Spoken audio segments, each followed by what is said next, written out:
جزاك الله خير، بارك الله فيك. بسم الله الرحمن الرحيم، الحمد لله رب العالمين، اللهم صل وسلم وبارك على محمد وعلى آله وصحبه أجمعين. اللهم نور قلوبنا بالعلم وزين أخلاقنا بالحلم وافتح بيننا وبين قومنا بالحق وأنت خير الفاتحين. أمسينا وأمسى الملك لله، الحمد لله لا شريك له، لا إله إلا هو إليه النشور. أمسينا على فطرة الإسلام وكلمة الإخلاص وعلى دين نبينا محمد صلى الله عليه وسلم وعلى ملة أبينا إبراهيم حنيفا وما كان من المشركين. اللهم إنا أمسينا منك في نعمة وعافية وستر، فأتم علينا نعمتك وعافيتك وسترك في الدنيا والآخرة. اللهم ما أمسى بنا من نعمة أو بأحد من خلقك فمنك وحدك لا شريك لك، فلك الحمد ولك الشكر. يا ربي لك الحمد كما ينبغي لجلال وجهك وعظيم سلطانك.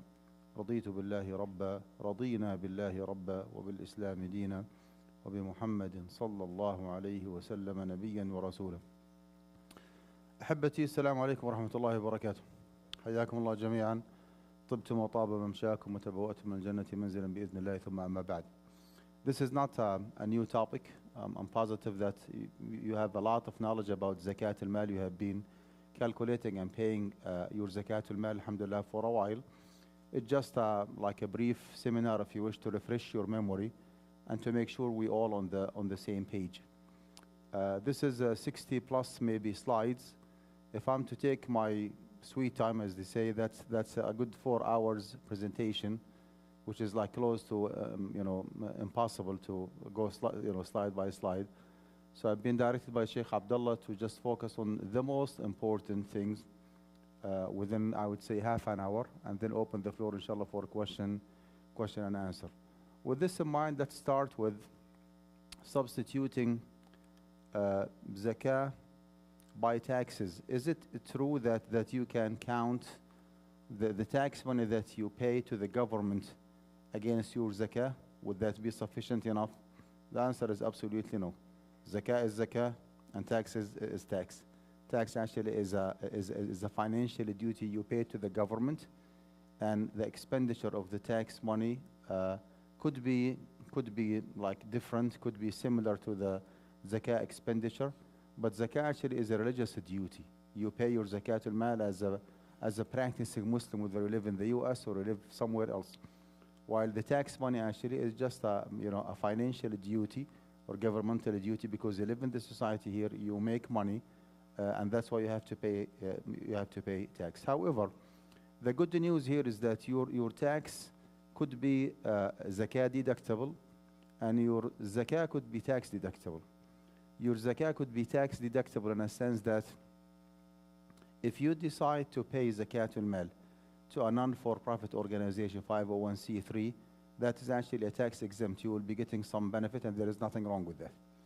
And your tax is zakat deductible in a sense that in the zakat due date, most probably in the month of Ramadan, if you find out that you still owe the IRS certain amount of money, and you still have like the virtual pool of money available to pay zakat al-mal, whatever you owe to the IRS actually is deductible from the zakatable money. So you have like a straight $100,000 ready to pay zakah, but you found out that you still owe the IRS $20,000. You put the $20,000 aside and you pay zakat al-mal on the $80,000. Just make sure that you pay that $20,000. Do not put them aside for calculation purposes and then like you return the money back as if not, as if nothing happened. So that's one thing. The other thing, zakah is paid on one's remaining wealth, not on the total income. Okay, that's one of the fundamental differences when it comes to zakah calculation as opposed to tax calculation. When you start doing your tax, you start with the total amount of money that you have made in, let's say, 2020-25. You made $100,000 straight, you start the math with $100,000. When it comes to zakat al-mal, we don't care about how much you have made in the last year. What we care about is whatever is remaining. From those $100,000, you spent $75,000. So in the month of Ramadan, you still have $25,000. We start the math with the 25 and not with the 100,000. Of course, the zakat rate in most of the assets that we Muslims in this society actually have is based on 2.5%, and it is a fixed one, it's not a progressive one. Okay? The taxation system in the US has something called brackets. It depends on how much money you make, and based on that, your tax will be calculated. Is that correct? If you make like less than 25,000, that's tax exempt. If you make up to 50,000 and so on and so forth. When it comes to zakat al-mal, we don't have this classification or categorization. You do have $10,000, you do have $10 million, it's going to be 2.5%, no more and no less. What is to be included in your zakah and what is to be excluded? The most important category that is very common between all of us here is the personal zakatable wealth, or the cash money that you have. Any kind of cash money or whatever is equivalent to cash money is to be included in your zakah calculation. You have money like cash in hand, you have money in your checking account, you have money in your saving account, although you are not supposed to have a saving account to start with, by the way. You have money in your retirement account, you have 401k, you have IRA, you have pension plan, you have any kind of investment, you have cryptocurrency nowadays, money that has been received like through the government as a financial assistance, or whatever the category might be. Anything that you do have, okay, stimulus checks, unemployment, benefits,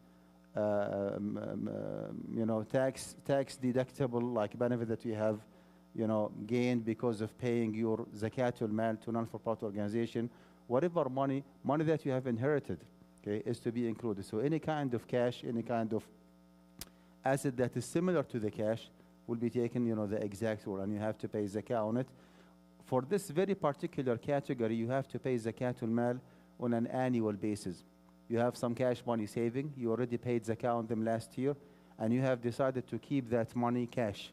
That's your call. No one actually can force you to invest the money, but guess what? You need to pay zakah on that money one more time. And that's why it's way better for you to invest the money, not to keep it, because it will be actually consumed by the inflation, number one, and by the 2.5% zakah, number two. There is another category, which is the business zakatable wealth. It differs based on the nature of the business. What kind of business you have? Okay, let's keep it simple. Someone has a car dealership. Someone has a grocery store. Someone has accessories, business. Anything that is identified as a commodity, as a merchandise, okay, as goods, like something that you offer to your customers, is to be included. Anything that is not for sale, any kind of devices, any kind of machineries, any kind of software, any kind of system that you use to run your business, actually is zakah exempt. So all the commodity in the merchandise, if you have car dealership, for example, then you pay zakah on the cars that you have on the lot and the zakah due date. Okay, the mechanic shop and the lot and the office and everything else that is not for sale is zakah exempt. You have a grocery store. Only the groceries that you offer for your customers actually are the zakatable ones, and anything else that's not for sale is zakah exempt. Some people might have what we call it in fiqh al-zakah, we call it the exploited assets. Exploited assets means that you hold a certain asset that's not for sale. That's not for sale, right? But you use it to make money. For example, rental property. You have house that you live in, that's zakah exempt, and you have another property like for rent. It could be apartment, could be condominium, could be house, whatever. As long as that house is not, or that apartment is not for sale, okay, then you don't have to pay zakah on it.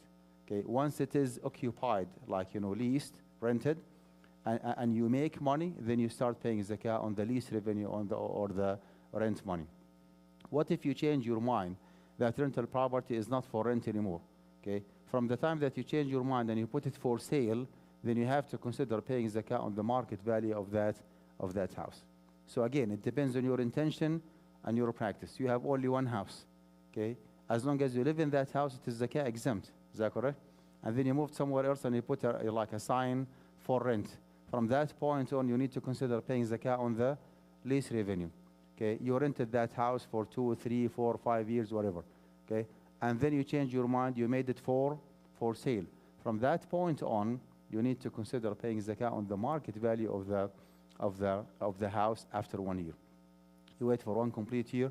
As long as that house is actively in the market for sale, even if it is not sold for whatever reason, you still have to pay zakah on the market value of that property. What if you, well, it's going to come now. Agricultural products, I'm going to skip it. Livestock, treasure troves, skip it. Okay, here is the qaida. Zakat is potentially due on all products whose sources are not zakatable. Okay, it goes as follows. There is no way that you have to pay zakat on the product and on the source of the product simultaneously. Okay, لا ثنى في الصدقة. That's the hadith of the Prophet ﷺ. It's either or. If you have a farming business, for example, right, you don't have to pay zakat on the land, but you pay zakat on the crops, on the agricultural products. Okay, vice versa. You have honey, for example, like you produce honey from bees. You don't have to pay zakat on the bees, but you pay zakat on the honey. You have like a business dairy from livestock. Okay, as long as you pay zakat on the profit that you make from the dairy products, you don't have to pay zakat on the head count of the livestock that you have. So this is what we mean by لا ثنى في الصدقة. There is no like they call it. There is no double taxation. There is no double taxation, right? You don't have to pay zakat on the source and on the product. It's either or, and it's not by choice. It is by the dalil, right? If you pay zakat on the land, you don't have to pay zakat on the crops, and vice versa. If you pay zakat on the crops, then you don't have to pay zakat on the land. Moving on, any property that is not for sale, something that was not owned, like for any commercial or business purposes, it should be zakat exempt. The clothes that you have and the food that you store and the furniture and the house that you live in. And that's why, by the way, when it comes to paying zakat on jewelry, we do have a well-established disagreement between the four different madhab, right? There is a huge difference, by the way, between can I pay zakat on the jewelry as opposed to do I have to pay zakat, okay? If you ask me a question, do I have to pay zakat on the jewelry, my answer is no. You do not have to pay zakat on the jewelry, as long as, number one, that jewelry is within the average that other sisters have in that society, and that differs from one society to another, from one era to another, right? And number two, as long as that jewelry is not for commercial purposes, right? So it is not for sale, and it is within the average. Based on that, if the average, let's say that up to $40,000, then any sister in this society does have up to $40,000, that jewelry actually is zakat exempt. I'm not here to discourage anyone from paying zakat al-mal. Do not get me wrong. If you are like a strict Hanafi and you pay zakat on the jewelry, keep up the good job. The more zakat you pay, the more reward you'll be getting from Allah subhanahu wa ta'ala. Make no mistake about it. But again, if you ask me a question, do I have to pay zakat on the jewelry? My answer actually is no. Jewelry is not zakatable. You don't have to pay zakat on the jewelry. As long as, number one, it is within the average, and number two, it is not for sale or not for commercial purposes. So anything that is not like money generating, if you wish, it is zakat exempt. Food, house, transportation, the cars that you have, anything that for your personal use or for your family members is zakat exempt. Domestic animals, okay, can skip it. As I said, the tools, the devices, the instruments, whatever you use to run your business is zakat exempt. Agricultural land is exempted because you have to pay zakat on the crops or the agricultural products. Property and public trust, anything that is not privately owned, masjid, mashallah, or whatever, connected with the masjid for the sake of the masjid. Even if you have an endowment for the masjid, like a piece of land or apartment complex that is designated for the benefit of the masjid, that's also zakat exempt. La samahallah, if someone gets involved in any haram business activities, okay, money that has been embezzled or stolen or generated through riba, interest-bearing activities, that's haram money. And the only way for that individual to clear his or her record with Allah subhanahu wa ta'ala is to pay back that money to its legitimate owner. Or if it is riba money, then it has to be disposed. Inna Allah ta'ala tayyibun la yaqbalu illa tayyib. You cannot pay zakah, or no one can pay zakah on the haram money to purify it. Moving on, who is supposed to pay zakah? Of course, I mean, this is a religious obligation upon Muslims. So if someone is a non-Muslim, then he or she does not have to pay zakah, reaching the minimum threshold or the nisab. The most important nisab that we need to be aware of is what's called zakatul naqdain. Zakatul naqdain. To keep it simple, if what you have is equivalent or more okay, equivalent or more, the value of 85 grams of gold. As of today, to my knowledge, please correct me if I'm wrong, the gram of gold, 24 karat, like الذهب الأصلي, is around 120. Am I correct? 130? I mean, sisters, I mean, you should know. I mean, that's your area of specialization, right? So it should be like 120, 130. Okay, simple math. Let's say that if it is 120, okay, if the net amount 120 times 85, okay, this actually means if the net amount that you have in the month of Ramadan after doing your due diligence and finding out how much is the gram of gold, if the net amount and not the gross amount, not the gross amount, what is the difference? Gross amount actually is the total amount that you have, but that is not zakatable because you might have some due debts like immediate payments that you have to take care of, right? So if the net amount after all the deduction is still $10,200, then you are a zakat payer at that, at that year. Very common mistake here. Some people think that if the nisab is, let's say, $10,000, so if they have $25,000, they pay zakah on the surplus only, on the 15,000, our example. That's absolutely wrong. So if the nisab, the threshold, the minimum amount of wealth, right, is 10,000, and you have 25,000, then you have to pay zakah on the 25,000. If what you have actually goes below the nisab, then you are zakah exempt. The common mistake is that some people pay zakah on the surplus, on the extra money, right? Which is wrong. You have to pay zakah on everything. So make sure that we are on the same page. The status of the individual, whether that individual is have reached the age of puberty or not, adult or not, mentally capable, actually has nothing to do with the zakatability of the wealth, because actually zakah is a financial obligation. It's a financial. Okay, why kids are not mandated to pray, for example, or to fast in the month of Ramadan, or to perform Hajj, because that's the physical ibadah, right? They are not mandated to do so. But when it comes to zakat al-mal, no, they have to pay, or their wali, like the financial advisor or the legal guardian, whosoever takes care of that individual, actually has to pay zakat al-mal on his or her behalf. Moving on, criteria for the zakatable wealth itself, it has to reach the nisab. And as I said, the most important nisab that we need to be aware of is zakat al-naqdain. If you have a business and the value of the business is a minimum of $10,200, again, this is with the assumption that the gram of gold is for $120.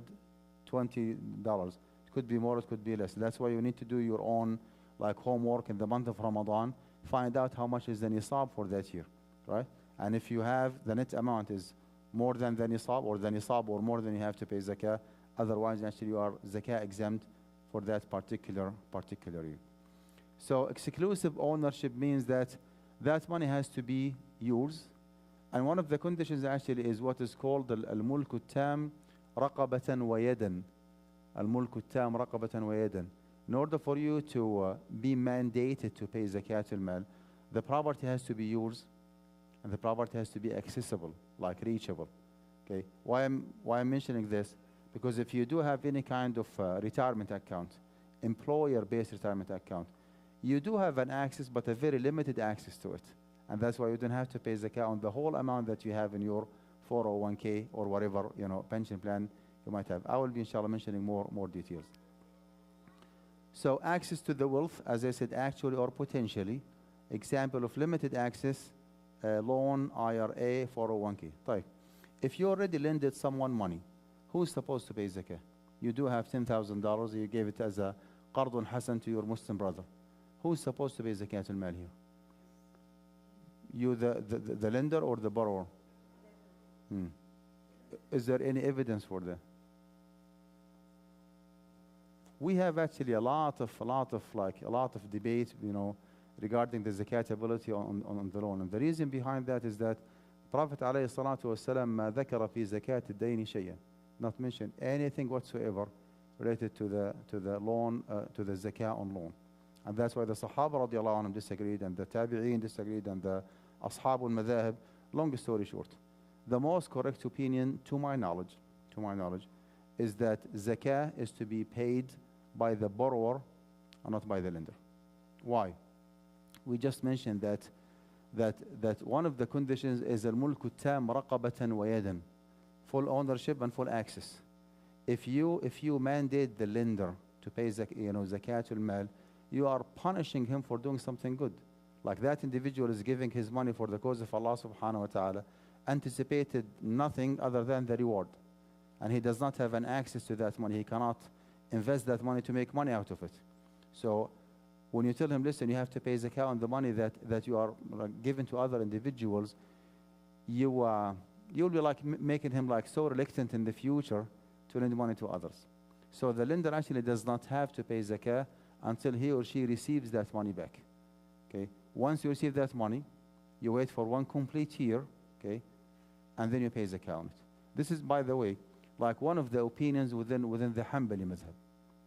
This is one of the opinions within the Hanbali. It's not the official position of the Hanbali madhab, but this is one of the opinions of the Hanbali madhab. It has been adopted by Aisha radiallahu anha, Ikrimah ibn Abi Jahl radiallahu anha, and Abdullah ibn Umar. And that is the most correct opinion. طيب, you gave $10,000 to someone. He kept that money with him. He did not spend that money for one complete year. Okay. If you do not have to pay zakah as a lender, who's supposed to pay zakah? The borrower, right? What if he took the money and spent the money? Well, if there is no money to worry about, then there is no zakah. He took $10,000 qardun hasan from you and he spent it immediately. Or he did not like wait for one complete year. Okay. Well, if there is no money, then by default, common sense, there is no zakah. Why I'm mentioning here the examples of limited access, as I said, IRA, 401k, there should be some financial consequences if you decide to withdraw or borrow from your 401k. Okay. Let's say that you have a straight $500,000 worth of investment in your 401k. In the month of Ramadan, if you decide to borrow as much as you can, or if you like apply for hardship or like humanitarian case, whatever they call it, okay. To keep it simple, the investment company, Fidelity, Vanguard, Schwab, whatever, they give you access up to 50% of your investment. So the accessible amount, is how much? 250. Is that correct? If you decide to proceed, you will not be taking home 250,000, right? You will be penalized. You will be charged, tax and so on and so forth. Let's say that the total amount is 50,000. How much is the take-home amount in our example? 200,000. Is that correct? You pay zakatul mal based on $200,000, okay, times 2.5%.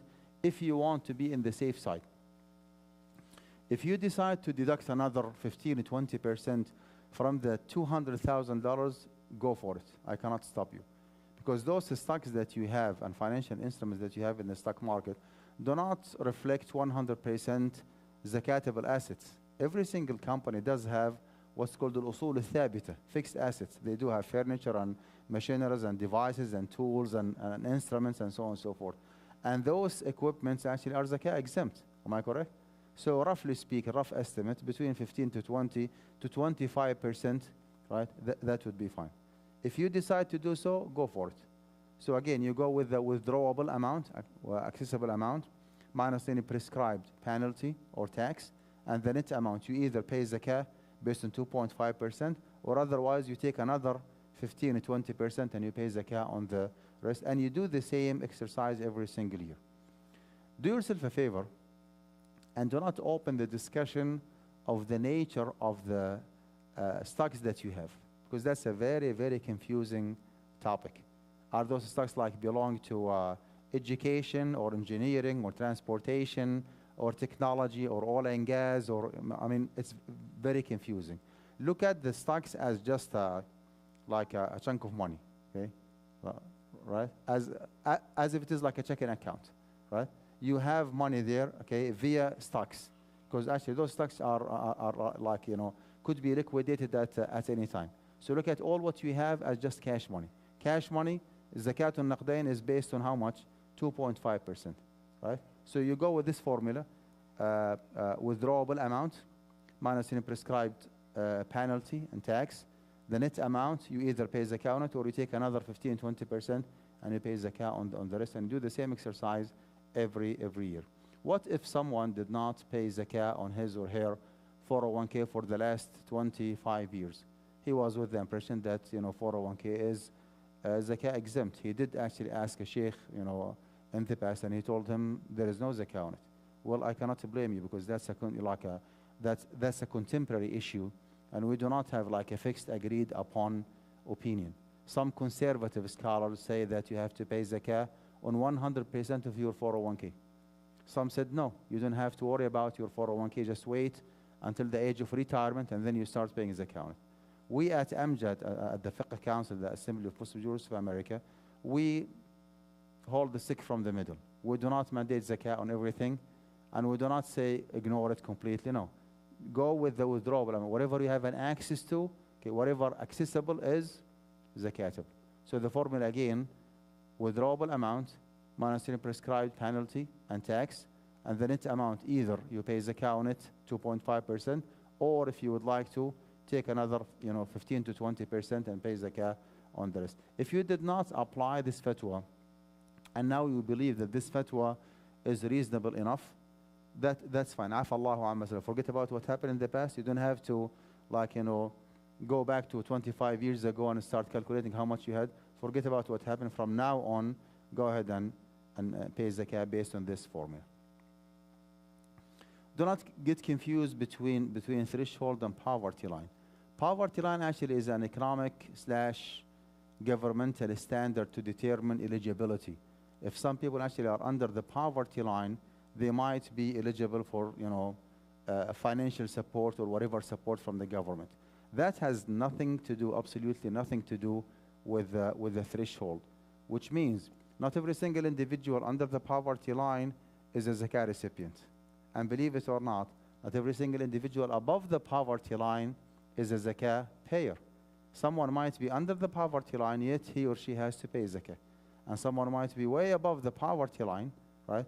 But he is still an eligible zakah recipient. Someone makes 6 figures. I mean, nowadays 6 figures is nothing. He or she has a lot of legitimate expenses in which he barely can catch up with those expenses. Sometimes he falls behind. Would that individual be eligible zakah recipient although he makes $100,000 a year? My answer actually is yes. He is still eligible zakah recipient. Maybe your masjid might decide not to give him money because there are some people who are more desperate for that zakah.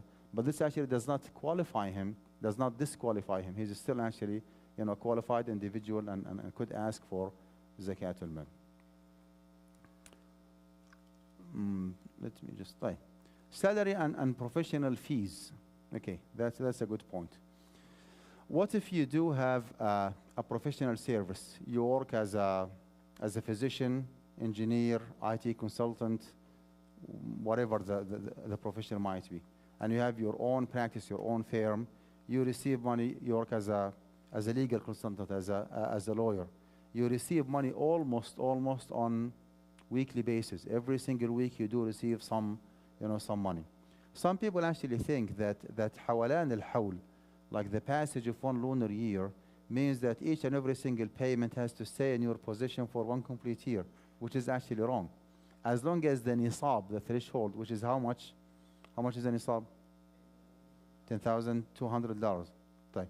As long as the nisab is established, is constituted, okay, and the money is coming from the same source of income.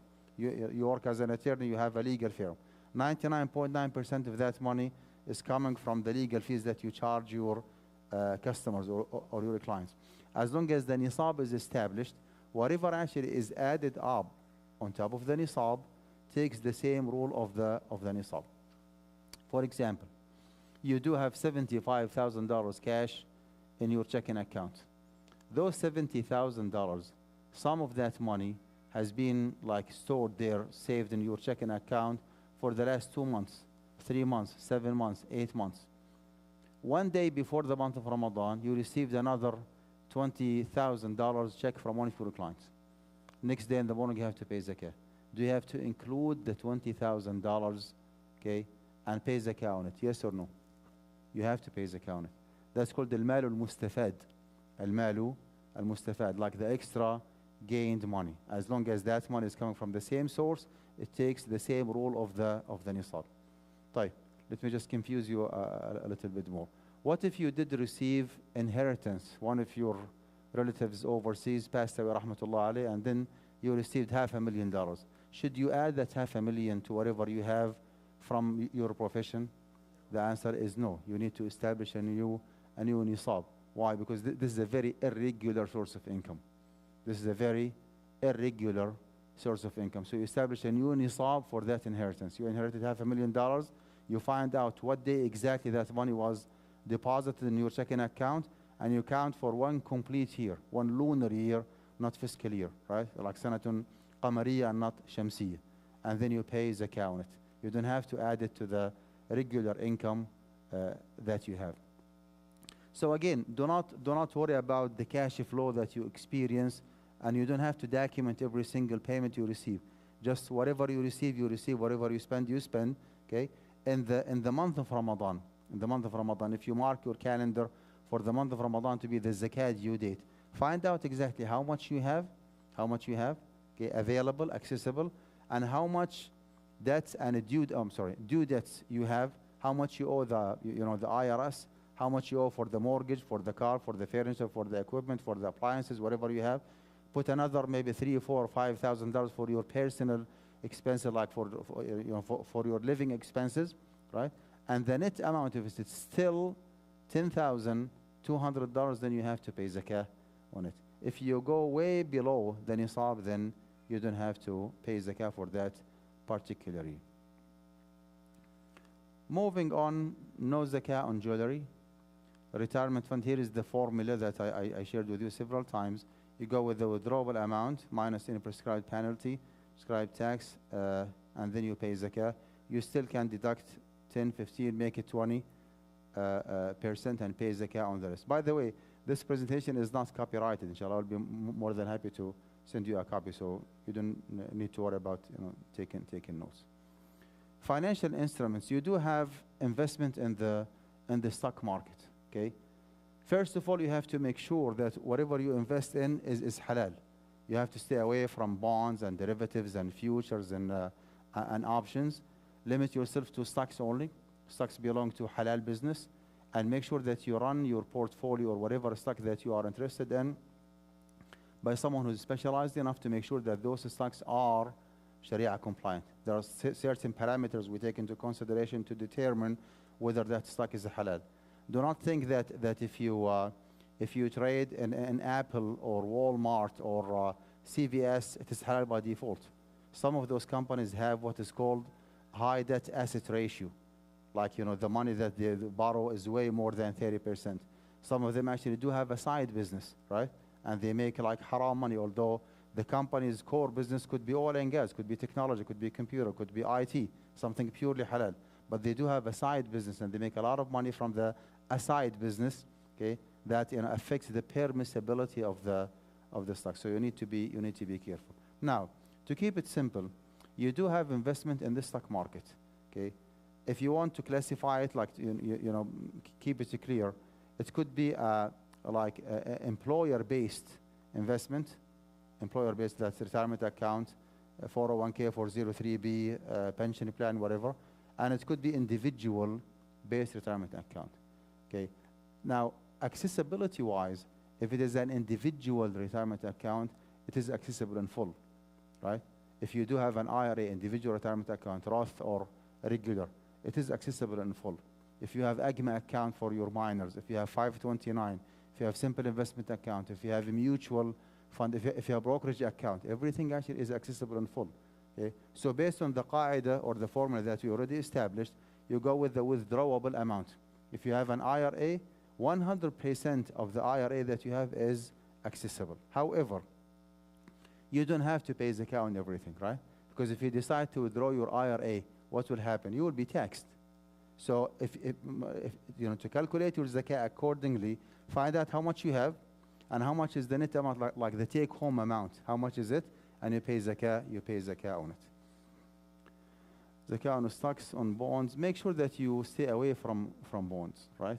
If you did not know that holding a bond or T-bill, sometimes they call it, is haram, that's fine. Afallahu amma salaf. Upon the maturity of the bond, okay, you need to dispose the interest that you have received. You need to dispose the interest that you have received, and you pay zakah on the principal amount. The T-bill was $5,000 for 5 years. Upon the maturity, you have received $6,500. 1,500 are haram money, pure interest. You need to dispose it, but you still actually need to pay zakah on the principal amount. And from now on, stay away from bonds, no derivatives, no futures, no options, nothing whatsoever. Only and only stocks belong to halal business with the minimum debt asset ratio, with the minimum interest bearing investment, with the minimum interest income coming from those stocks. As I said, whatever due payment you have actually is zakat deductible. Okay, you have something called virtual pool of money. You have your own business that you make, like 95% of your income is coming from your profession, from your job. You might have a side business. You might have a rental property. You might have some stocks in the market, like simple investment account or brokerage account. Okay, there is something called virtual pool of money, in a sense that you need to add all these different zakatable resources to that virtual pool of money. How much zakah you have to pay on behalf of your 401k? After doing your math, you have to pay zakah 3,000. How much you have to pay zakah on the extra gold, okay, that your wife has, for example? Okay, that is the zakatable one. How much you have to pay zakah on the rental property that you have? You add up everything, and you end up having what's called the virtual pool of money. Okay, you need to pause here and find out how much financial obligations you have, right? You still have to pay $3,000 for your mortgage. I'm not saying mortgage haram or halal, that's a completely different discussion. How much you have to pay for the mortgage, for the car? How much you have to pay the IRS? How much due debt that you have to pay? You deduct everything, and the net amount, okay, if it is still $10,200 or more, then you have to pay zakah. If it goes below the nisab, then you are not zakah payer for that particular year. What does that indicate? Okay, it indicates clearly that not every single category has to reach the nisab. Even if the money that you generated from the rental property did not reach to 10,200, that's fine. If you add it up to the extra gold that your wife have, if you add it up to whatever sources, if the total amount is still constitute a nisab, $10,200 or more, then you have to pay zakah. Because actually all these different sources are your responsibility. You have what's called the dhimma al-maliyya al-mustaqilla, like an independent financial responsibility in front of Allah subhanahu wa ta'ala. Something else here. You found out that the zakah on your 401k for this year, based on the math that we did here, is $7,000. Oh, I do not have cash money. Well, who said that you have to pay it in cash? You can pay zakat al-mal via stocks. You can pay zakat al-mal via stocks. Okay, even if you do not have cash money in your 401k, but you do have $7,000 coming from somewhere else, can you pay those $7,000 on behalf of the 401k? Yes, you can. Because all these resources belong to you. You are the responsible party in front of Allah subhanahu wa ta'ala. My half an hour is almost done. Let me just go to the zakah recipients. الفقراء والمساكين, make sure that you start with them. العاملون عليها أو العاملين عليها are the zakah workers. Usually the charitable organizations deduct whatever is sufficient for them to pay their employees. المؤلفة قلوبهم, new converts to Islam. Inshallah, in the next maybe few weeks, a new fatwa will be issued, like a joint fatwa between FICNA, the Fiqh Council of North America, and our Fiqh Council, AMJA, that المؤلفة قلوبهم, like under this category, Islamic organizations can pay zakat al-mal to politicians, even if they are non-Muslims, believe it or not. Okay, if we wholeheartedly believe that a certain politician actually is in favor of the Muslim agenda, and he or she is very supportive and willing actually to fight for the agenda of the Muslim community, and he or she needs our money, then we can pay zakat al-mal to that individual, regardless whether he is a Muslim or a non-Muslim. This is a very debatable issue, but the fatwa will be issued inshallah soon, within the next few weeks. So that's the mu'allafati qulubuhum, for riqab, those in bondage, like slaves and captives. Al-gharibin, the debt-ridden. Make sure that you do not give your zakat to debt-ridden randomly. Okay, do some homework. Some people actually might borrow money to purchase, unnecessary things. So make sure that you do not, get tricked by those individuals. Okay, you need to do some homework and find out if that individual borrowed the money for some necessities, something that's really necessary. This is number one. And number two, his income actually is insufficient to make a saving, put aside some money to pay off and to take care of his own debt or his own loan. And number three, that loan or that debt is due. So how many conditions? How many conditions? Three, right? Money was borrowed for a legitimate reason. Individual is not financially well off to put some saving aside to take care of his own loan. And number three, the loan is due. If those three conditions are met, then you can confidently give that individual, from your zakat al-mal to pay the debt.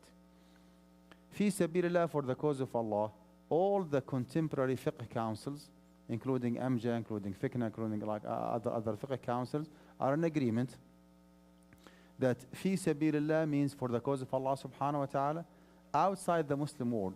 If the Islamic organizations, including colleges and masajid and care and mass and ISNA and ICNA, are in need for zakat al-mal, and you trust the leadership of that organization, you see that they do a good job in serving Islam and Muslims in this society, and they have made it clear that they need zakat al-mal, then you can give zakat al-mal to those organizations. Can you give zakat al-mal to your own masjid here? Again, if the masjid is in need for zakat al-mal, and you trust the leadership of the masjid, and you see the benefit of keeping the masjid up and running, go ahead and pay zakat al-mal under the category fi sabilillah to support your own masjid, if your masjid is in need for zakat al-mal. Let me just stop here. Fi sabilillah, Ibn Sabil, the wayfarer. Nowadays, I would say refugees and political asylees, those who have been stranded, even if they are wealthy back home. We have a lot of refugees coming from Iraq, from Jordan, from Egypt, from Somalia, from different parts of the world. Those individuals might be wealthy individuals, believe it or not, back home, but they do not have an access to their wealth overseas. Can they take from zakat al-mal?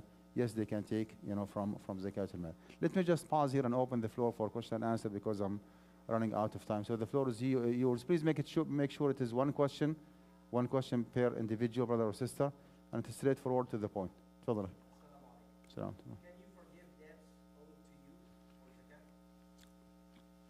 If you are almost positive that individual in the zakat due date is still eligible zakat recipient, that individual, like the borrower, is still eligible zakat recipient, like he's in need for that money and he cannot pay it off, then yes, I mean this is the opinion of some of the Salaf, and that is actually my position. So waiving the debt or the loan could be counted against your zakah. You lended someone $5,000, right? And in the zakat due date, you found out that your zakah for this year is $5,000. Can you tell him, listen, forget about the loan, and your intention actually is to pay it or just waive it against your zakah? The answer is yes. If you want to go with the typical fatwa, no. He has to pay you back the money and then you pay him back, because when you gave him the money to start with, it was with the intention of a loan. So he did not have the intention of paying zakat al-mal. However, long story short, waiving the debtor, as long as he or she is still eligible zakat recipient, counted actually against your zakah. So my answer is yes, you can. Sisters.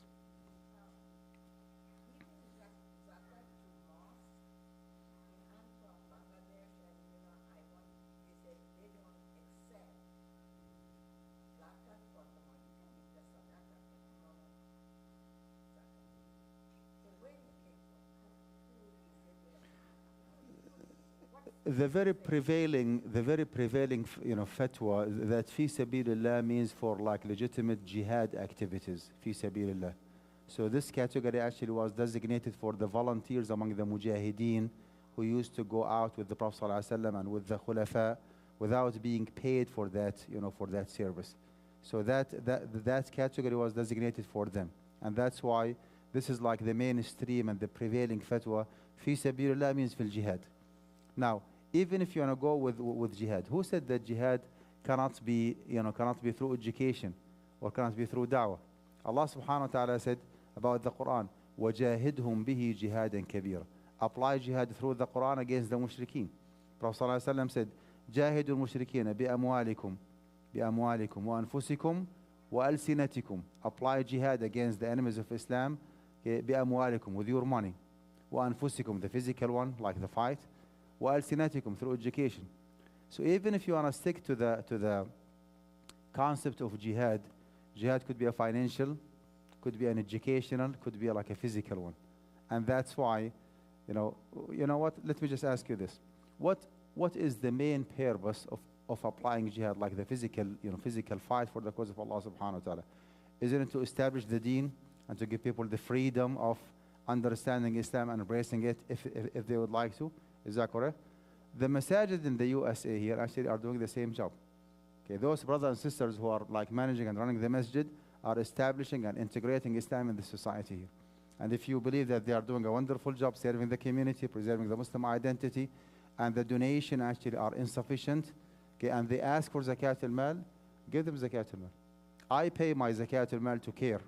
I pay zakat al-mal to Mass and to ISNA and to ICNA, to my local masjid, to Guidance College. I pay zakat to all these organizations. I know them very well. I see, mashallah, how much service and dedication they have to serve Islam and Muslims, and that's why I give them my zakat with pleasure. So this is the historical background why they do not,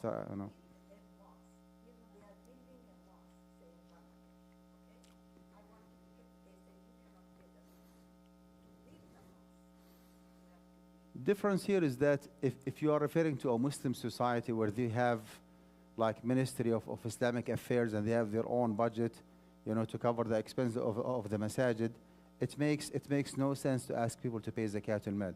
Like back home in Jordan, Saudi Arabia, and Algeria, and Egypt, I mean, those are like Muslim societies, and they do have designated, allocated fund for the Islamic affairs, so they can take care of the masajid.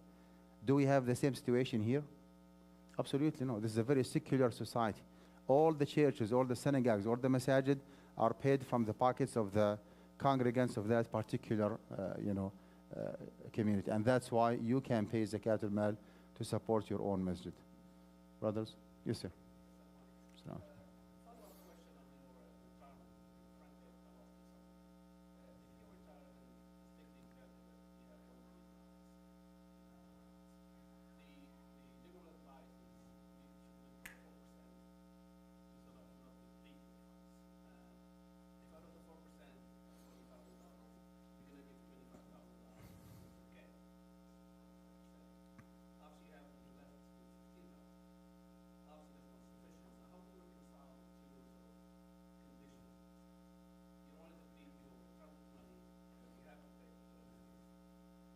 I'm not sure if I get your question.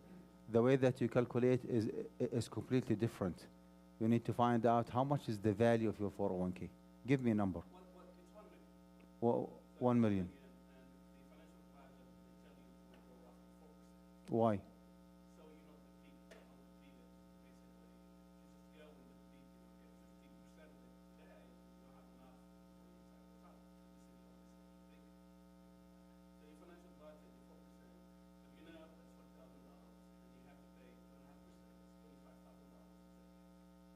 Deplete it like dispose it, like spend it? I mean, what do you mean by deplete it?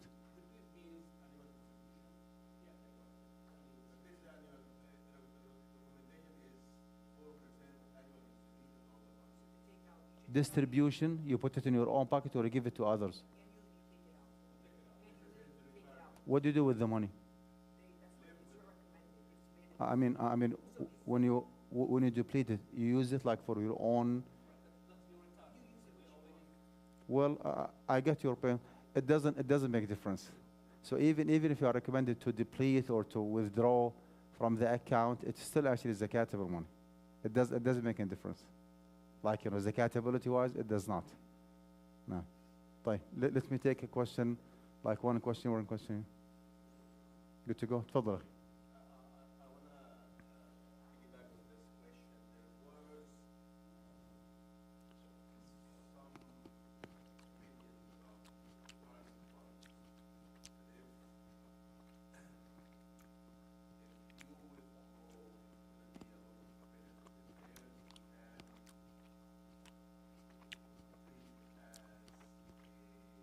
loan, you borrow from it.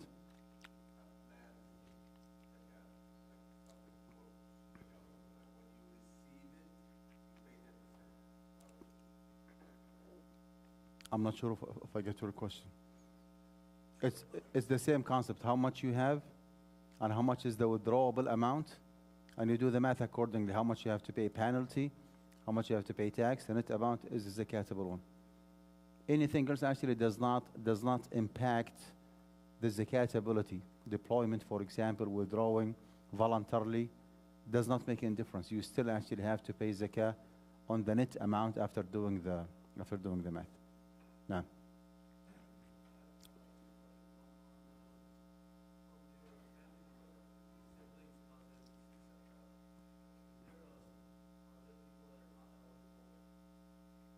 the only people that you cannot pay zakah to are the ascendants and descendants, like your parents, your grandparents, your children and grandchildren, right?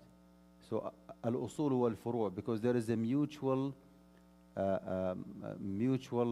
financial sponsorship responsibility between the parents and the kids, which means that even if you are 40 or 50 years old and your dad is 70 or 80 years old, as long as he is in need for your financial support and you can support him, then you have to support him, believe it or not. And vice versa. If you are not like in need financially and your dad still can sponsor you financially, he has to sponsor you. But because of that mutual responsibility between kids and their parents, you cannot give.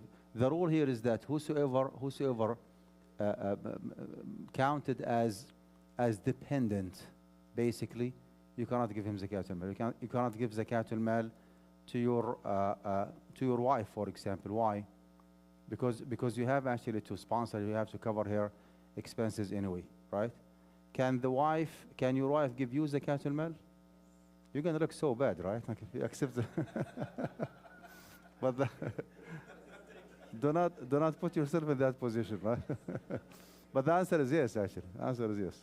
Yes, you can take zakah from your wife. طيب.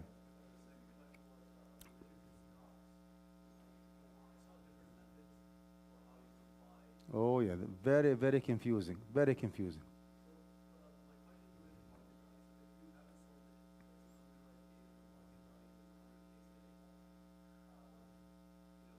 Here is the issue. We don't care about the market value today. Care about the market value in the no. In the zakat due date.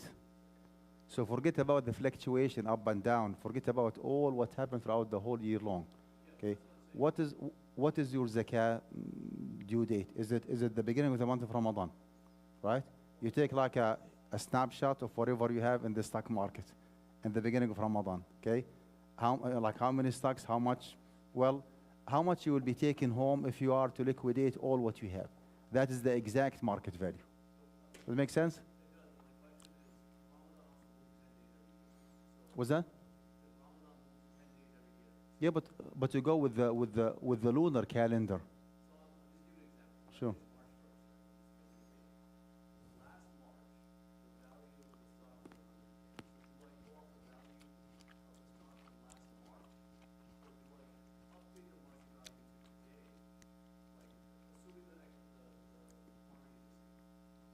No, you find out the market value of the stocks and the financial instruments that you have in the stock market in the zakat due date for this year.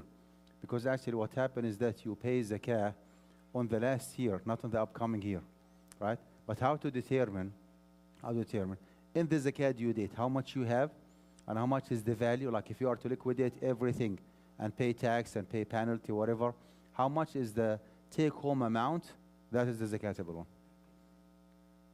And again, make sure that you go with the lunar calendar. By the way, if you decide to go with the Gregorian calendar, like some people who prefer to pay zakat al-mal on December for tax deduction purposes, whatever, that would be fine. But you need to accommodate those 10 days.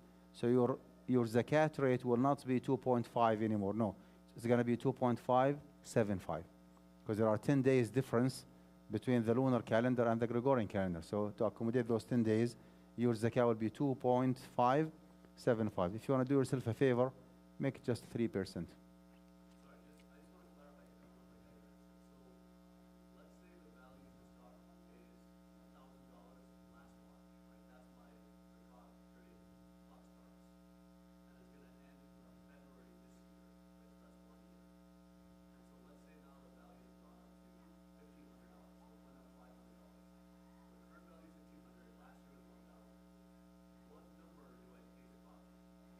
How much is the value in Ramadan, the first 2026? You pay zakat 1,500.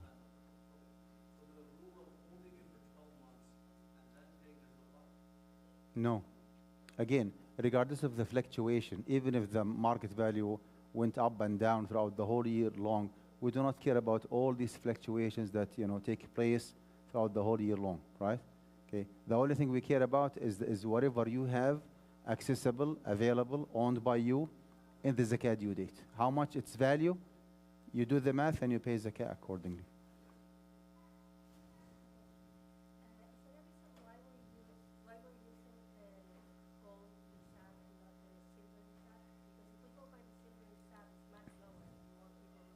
That's a very good question.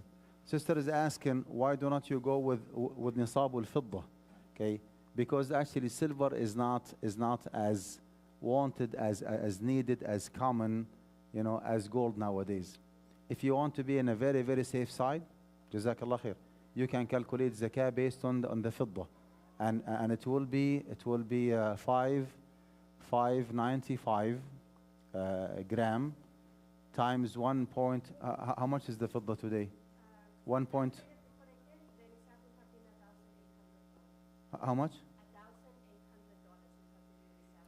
What kind of math you did? You told me. Sorry, 595 grams, if I recall, and the gram actually is only $1, 105. So the whole nisab will be around maybe $600, 700. Can you do the math for me? 595 times 1.05, like $1.05.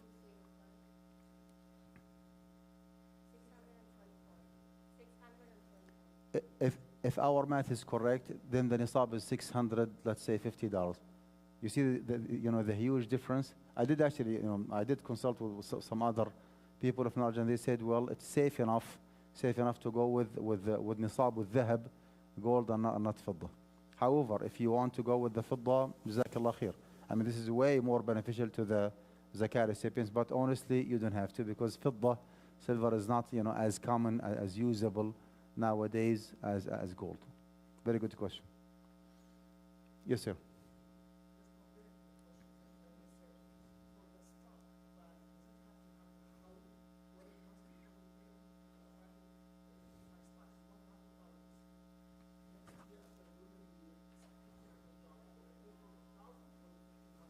$1,500. No. All what we have. You know what? I'll give you another example. Let's say that, okay, forget about the stocks. Okay, let's say that you do have like grocery store, right? In the zakat due date, you ask yourself a very simple question. If you do not have all those groceries that you have on the shelves, right? If you are to buy them from the wholesaler or manufacturer, how much you are willing to pay on the spot, on the zakat due date? So you should not go with the invoice value, how much you paid in the past, right? You should not go with the retail value, how much you are asking for, because you might get that amount and you might not. So you go with the wholesale market value. Wholesale market value means that if you do not have all the groceries and you are willing to buy them today in the zakat due date, how much you have to pay? That's the exact zakatable amount. Some people actually might like do an order for chips or a snack or whatever, okay, and for whatever reason that snack get expired. They paid maybe thousands of dollars to buy that snack, but in the zakat due date, that snack actually is expired. How much is the market value of the expired snack? Zero. Do you have to pay zakah on $5,000 although the market value is zero? You see the argument here? So you go with the wholesale market value. Likewise, you have car dealership, okay? You have 15 cars like parking on the lot on the zakat due date, okay? If the listing price is $200,000 retail value, do not pay zakat on the 200,000. If like on the like in the bookkeeping, you found out that you paid $100,000 on those cars, do not pay zakat on 100. Ask yourself the same question. If you do not have those 15 cars on the zakat due date and you are to go to the auction and purchase them today, how much you are willing to pay? That's the exact amount. So that's the whole sale market value. This is actually the most just and fair formula to, find out, the value of the assets that you have. That answer your question? Thank you. What matters is what you have in the zakat due date. Jazakallah. Yes, sir.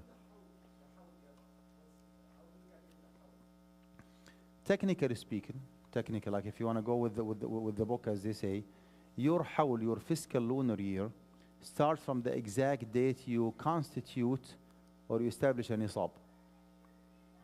In reality, it's close to impossible for anyone to remember which day he or she constitute the nisab, including myself. I do not know like which day of the year I constitute the nisab.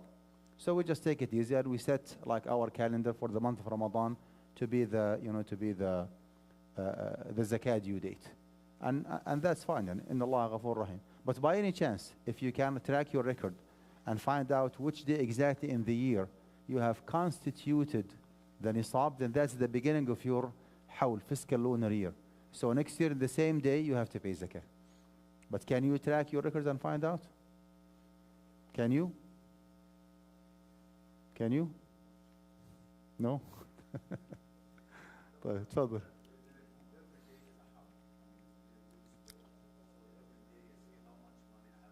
You see, you still have the same confusion. Do you remember, Akhi, when I said that if you have like a professional service, you have your own law firm, you work as a doctor, engineer, or whatever, and you receive money periodically, like every 2-3 days, you receive money. Do not worry about the cash flow. You don't need to track, okay, every single payment or check or deposit, okay, took place in your checking account. Forget about that. Okay, you find out how much you have in the zakat due date, because I'm 99.9% sure that you already established a nisab. So anything that comes on top of the nisab takes the same rule of the nisab itself. That's called the mal al-mustafad. You remember the example when I said that you have $75,000 in your checking account, right? And some of that money has been in your checking account for the last 8 months. And some of them are like for the last 8 days. Okay. The most confusing part is that like one night before Ramadan, you received another $20,000 check from one of your clients. Do you have to pay zakah on it next day in the morning? The answer is yes. You have to. Why? Because that money belongs to the same nisab. That's called the mal al-mustafad. Mal al-mustafad means the extra money that comes on top of the nisab. So hawalan al-hawl actually not on every single darar, no. Hawalan al-hawl on the nisab itself. On the nisab itself. As long as the nisab is there, whatever is added up to the nisab takes the same rule of the nisab. That's a very irregular, okay, yeah, no, yes. Do you inherit like every month? Just kidding. No. Well, this is Habibna, like very irregular source of income. Every maybe 5-7 years, okay, you might like inherit some money. So you establish hawl for that particular money, because that's a very, very irregular, as opposed to the checks and the cash money that you receive periodically from your customer. I mean, this is 99.9% of your income is coming from that profession. So anything that's coming from the same source takes the same rule of the nisab of that particular source. You promise?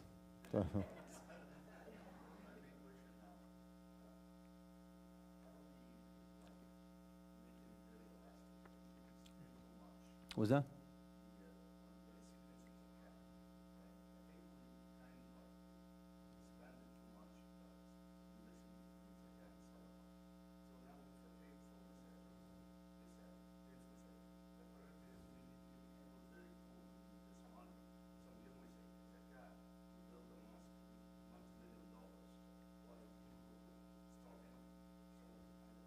can we draw a line between the eligibility of the masajid receiving zakah money as opposed to the priorities? Priorities, actually, that is your call, that's your decision. And you are expected to start with whatever Allah subhanahu wa ta'ala started with. He didn't say إنما الصدقات في سبيل الله. He said إنما الصدقات. You see? So he started with whom?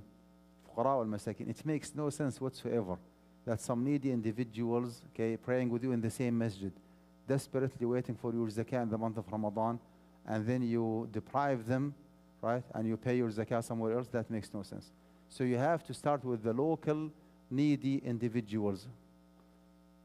So let's wait until the brothers they have a very serious conversation there. So you start, Habibna, with the fuqara wal masakin, the local ones, and it's your call if you want to divide your zakah. Maybe you have some relatives overseas. They deserve your zakah more than anybody else. In fact, it is sadaqatun wasila according to the hadith. So if you give your zakah to your sibling, your brother, your sister, your aunt, your extended family members, you will be getting your reward doubled. It's a sadaqah and silatu rahim at the same time. But my advice, akhi, we need to strike a balance here. We Muslims live in the society, and we see, we know for a fact that money actually is the engine of the Islamic work in the USA. You cannot take one step forward without having money. No money, no honey, as they say, right? For the masajid, for the colleges, for the institutes, for the youth activities, for the political engagement, everything actually means money here. So my advice to my brothers and sisters, strike a balance, عرفت? يعني divide your zakah. Certain portion of your zakah should stay here in the USA to support the Islamic work that you benefit from, and your family members and your kids and your grandchildren, inshallah, in the future. And also do not forget those needy individuals overseas. Just a matter of balance. But if you decide to send all the money overseas, no one can stop you. I mean, that's your call. You want to keep your money here in the USA, that's absolutely your call. Let me just remind you that today, actually, I was the khatib, the first and the second khutbah. Did anyone attend the khutbah today, the first or the second one? Can I see hands? So I was actually talking about the importance of establishing scholarship in the USA, and I introduced to my community guidance college, the one that I'm representing, and I encouraged them actually to donate, telling them that guidance college is an eligible zakah recipient. We do have some needy individuals between new converts to Islam, returning citizens, needy individuals, in which we give them in-house financially. They study 4 years for free. So under the category of al-fuqara wal-masakin, you can pay zakat al-mal to sponsor a student. Under the category of al-mu'allafati qulubuhum, in your reverse to Islam, you can pay zakat al-mal. If you did not attend the khutbah or you did not make your contribution, it's never too late. I'm not going to ask people to donate, but I'm just reminding you that I did actually fundraising after the first and second Jum'ah. And mashallah, there was a kind of positive response. But the floor actually is yours if you want to sponsor a student. We charge $10,000 tuition fees for the bachelor's degree, 4 years. $5,000 if it is associate degree, 2 years. $2,500 to sponsor a student for 1 academic year. Whatever you can afford, inshallah, will be highly appreciated and inshallah greatly rewarded by Allah subhanahu wa ta'ala. I do have a credit card machine and donation box and bridge forms, for those who want to contribute and multiply, inshallah, their reward. You can prepay zakat al-mal. Even if you mark your calendar for the month of Ramadan, you still actually can pay zakat al-mal from now. Floor is yours, sisters. Yes, ma'am.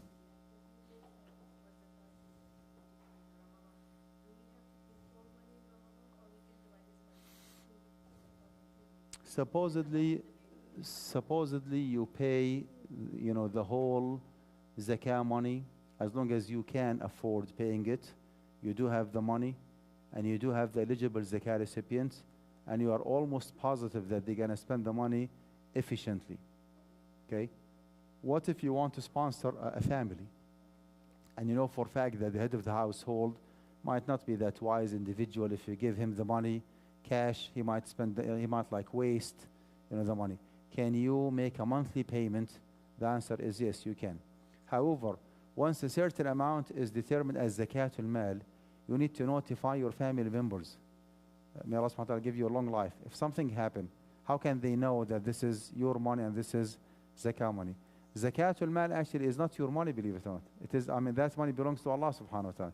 And you are the trustee in paying that money on His behalf, azza wa jal, to the needy individual. So my answer is yes.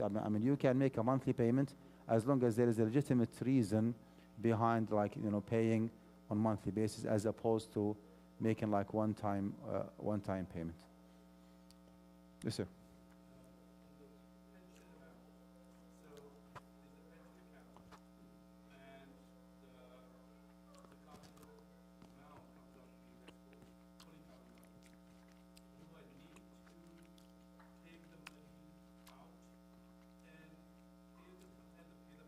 No, this is a very theoretical calculation.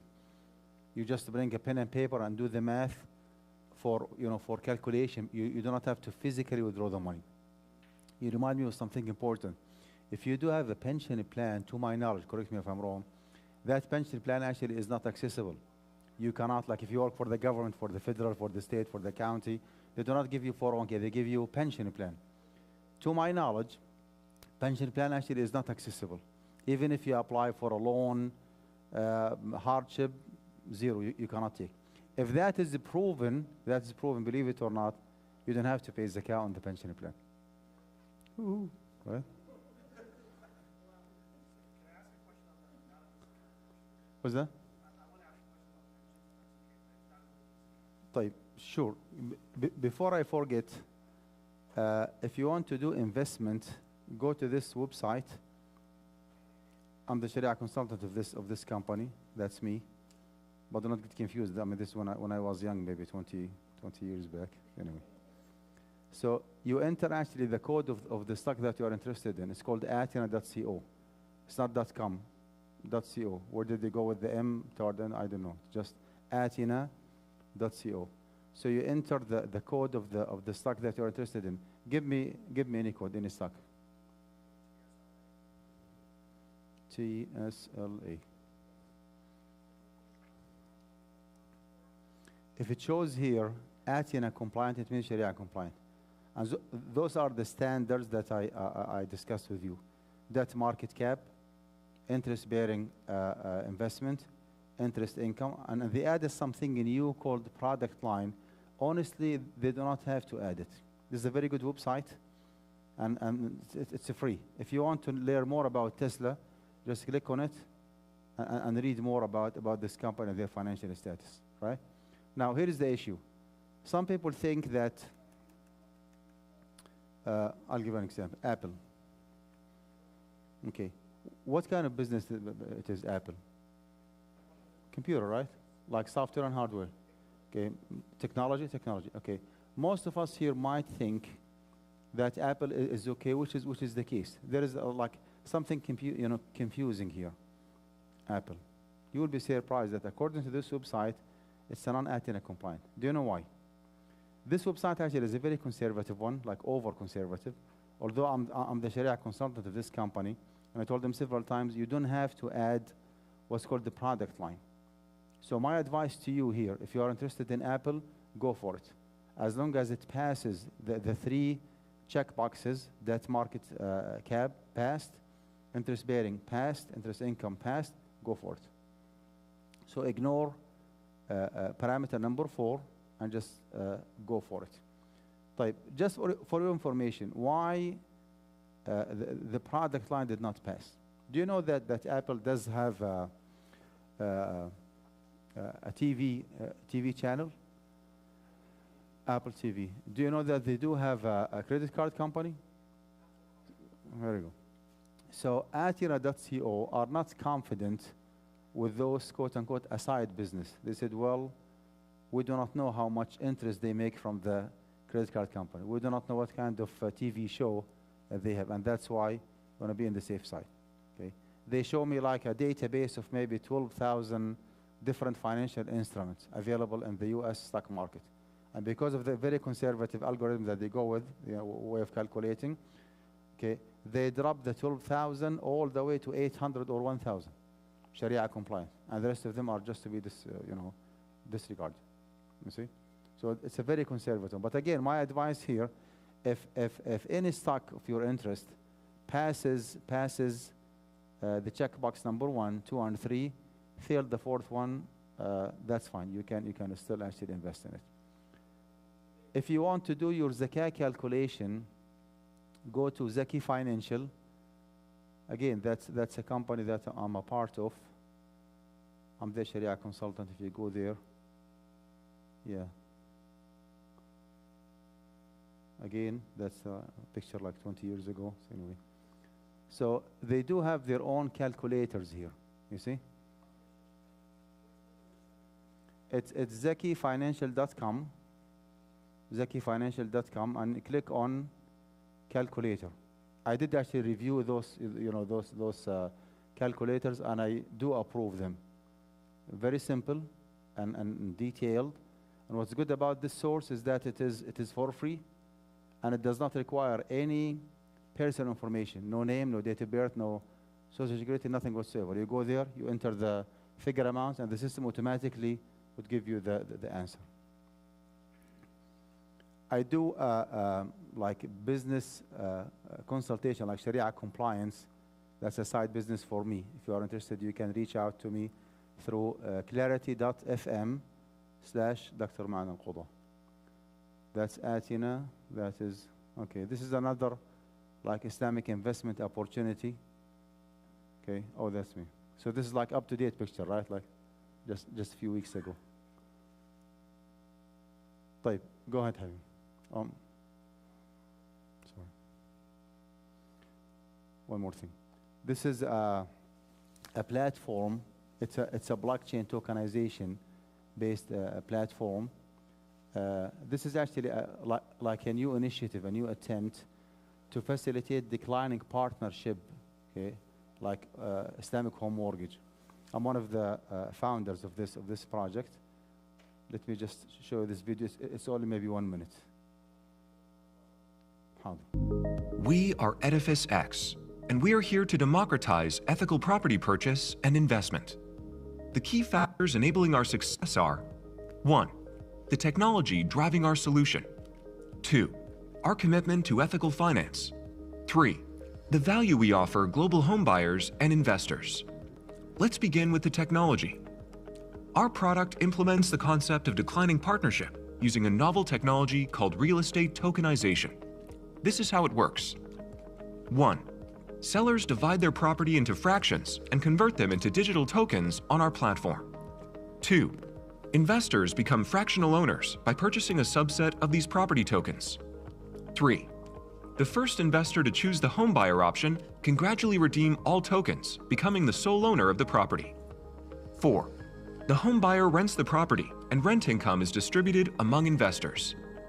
All of that happens on our customized blockchain, whose native currency is uniquely backed by gold, making it the only non-volatile cryptocurrency in this space. Our blockchain offers the following benefits: global accessibility, immutability, transparency, and stability. However, our solution is not only about crypto stability, it's also about ethical stability. From the novel technology we use to the way we develop our products, we always prioritize ethical profitability. This commitment means that all contracts involved in our solution are ethically structured. Therefore, no interest, direct or indirect, is accrued or paid. This takes us to the value we offer homebuyers and investors. Our novel solution allows buyers to purchase a portion of a property and buy the rest when they can. No banks, no loans, and no interest. Furthermore, we make real estate investment accessible to middle and low-income families and investors worldwide, allowing them to profit from rental income and property appreciation. This is our solution, where ethics and profit meet. So again, this is like a new initiative. I'm one of the co-founders of this company. It's not an Islamic mortgage company. It's just like a platform that brings home buyers and home sellers and investors. You can be an investor. You can just purchase tokens and make 100% halal profit from the lease revenue you will take in your share. And the platform automatically calculates the maintenance and the tax and the insurance involved in your token deducted automatically. The system actually does enforce you to sell your tokens to the home buyer, because the main purpose actually is to allow those home buyers, inshallah, those home buyers to redeem the house whenever they want. Now, if you are the home buyer, حاضر نعم نعم oh. If the home buyer decides to redeem the tokens, no one can stop him, and no one can enforce a certain price. Like the system automatically would enforce a certain price based on the study that we do, for the surrounding properties, making sure that no one is able to overinflate the price. You see, so this is actually a 100% declining partnership, where we as founders do not own the property. We are just like the platform that we bring buyers and sellers and investors. So you may consider it. Alhamdulillah, it's very functional. We already we have sold, I think, 2 or 3 properties, so far, and the company is, like catching up, mashallah, and doing very well. So that's. What's that?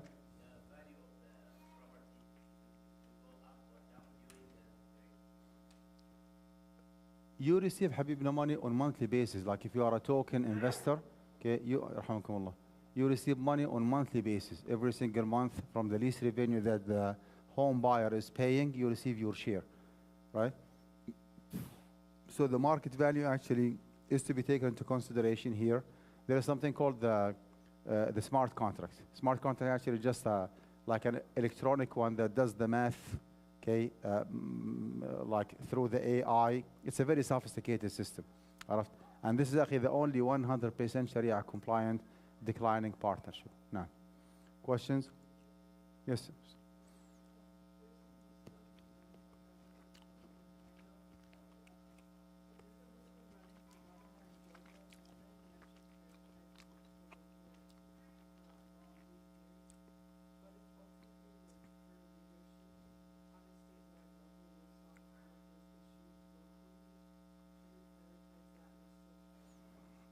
First of all, you need to take care of the local needy students within your community. يعني you start with whatever Allah subhanahu wa ta'ala started with.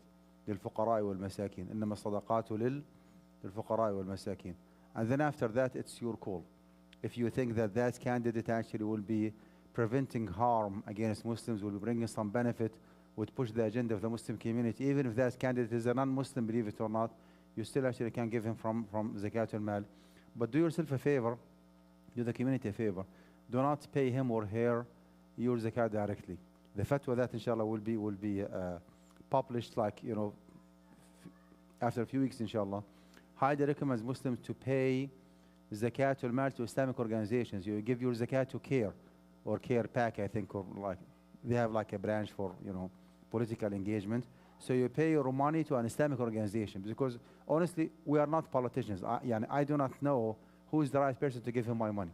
So I would just have a peace of mind and give my zakat to CARE or to any like Islamic owned, led political organization, and they can just act on my behalf.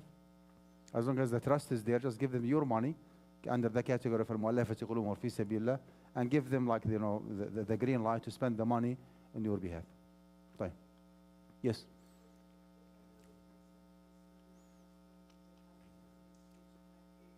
Yes, you can. Yes, you can. Definitely you can. نعم تفضل.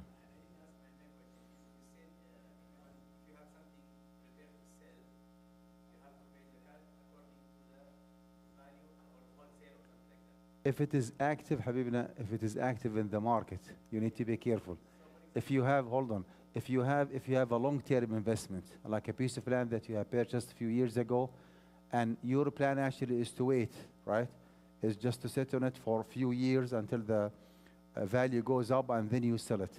If that is the case and that land is not active in the market, you don't have to pay zakat on it. So you need to be careful.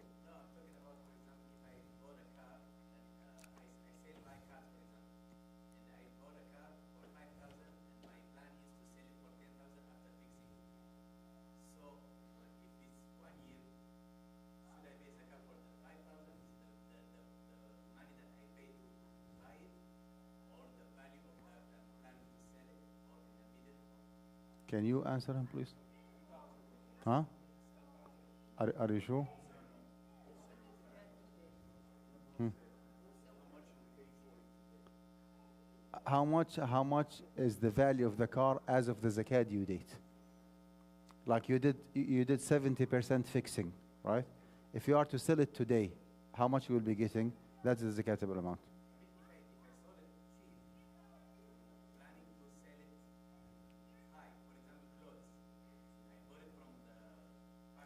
Let's stick to your example.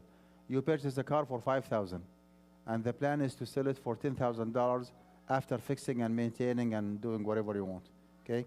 In the middle, like from the time that you purchased and paid the 5,000 to the time that you are expected to receive 10,000, in the middle, after 1 or 2 months, while like involving and fixing the car, it was your zakat due date, right?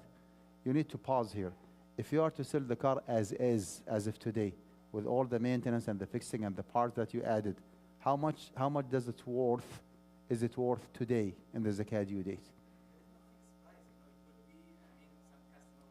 If you are to sell it today, if you are to sell it today, how much you are asking for? What makes you happy? And if you are to sell the car as is today, today is your zakat due date. You purchased it for 5,000.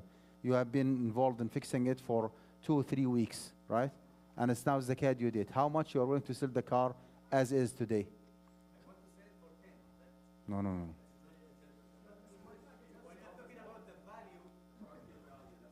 Can you answer my question? Ya akhi, if you are to sell it today, can you answer my question? If you are to sell it today as is in the zakat due date, how much you are asking for?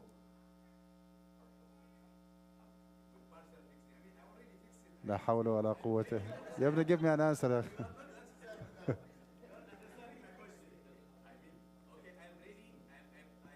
والله يا أخي, I want to help you, أخي. You paid 5,000. You put a labor and parts for $2,000. So it's market value. Like if you are to sell it today, okay, if the market value is 7,000 based on your own assessment, based on the labor and the parts and the time that you spend, okay, if the market value, if you are willing to sell it for 7,000, that makes you happy, okay, then pay zakat on the $7,000. طيب. All the way in the back, تفضلي.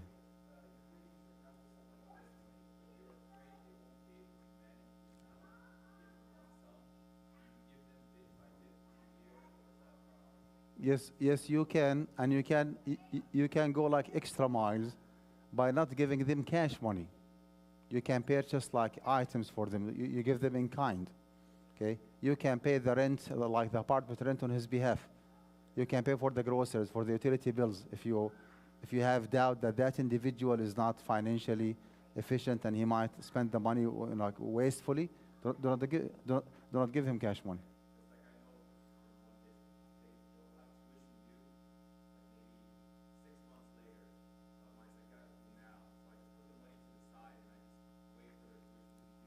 Yeah, pay them monthly in kind or pay on their behalf, just to be on the safe side.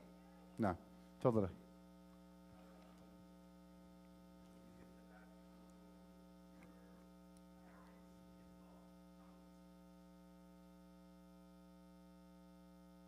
Are they مؤلفة قلوبهم, like very close to Islam? They love Islam and Muslims. They might.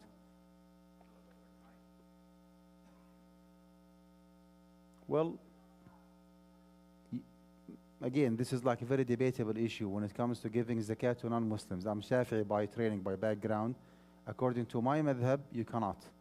But since I've been here in the USA for the last 25 years, I'm now like very open-minded, very flexible, and I have, alhamdulillah, learned a lot from my colleagues in the Fatwa Committee in Amjad, right?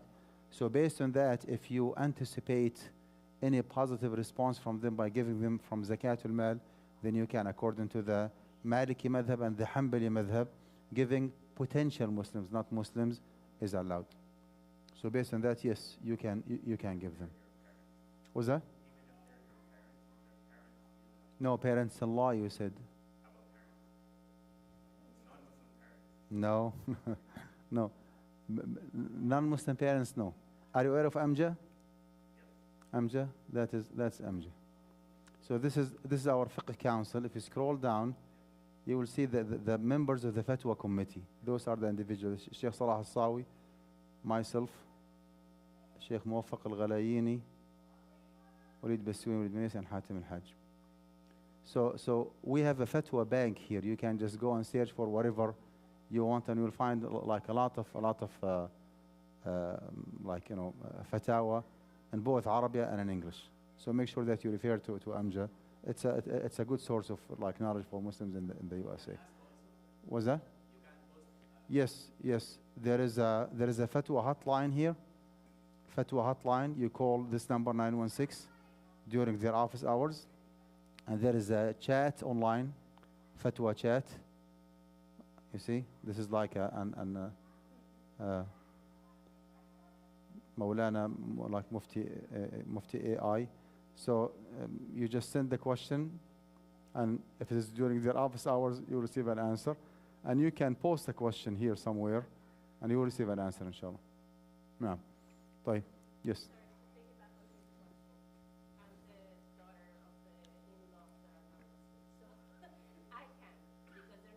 Hold on. You are the daughter.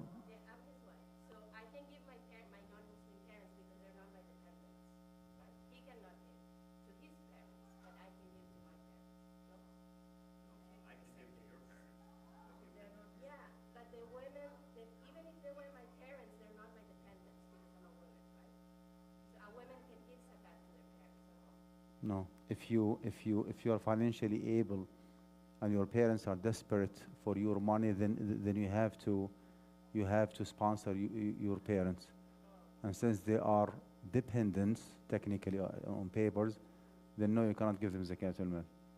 But your husband can give zakat al-mal to his in-law. Make sense?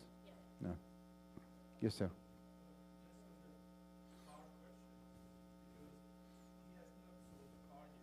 Again, same car. يا أخي بيعها بيسا وخلصها.